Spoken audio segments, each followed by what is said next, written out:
Everyone, this is Tim from Your Six Stack. Today in this video, I'm going to show you how to see the Steam DAC shortcut list for your controller. So if you hold down the Steam button on the left side here, just hold this down. Should have popped it open on the screen.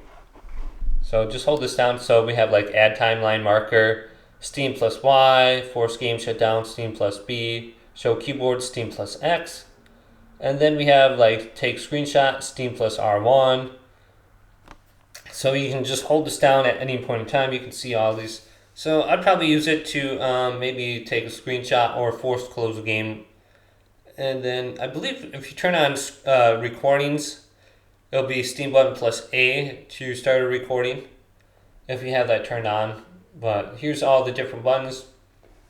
Very easy to do. And then sometimes these are long press. So like a force game shutdown is a long press.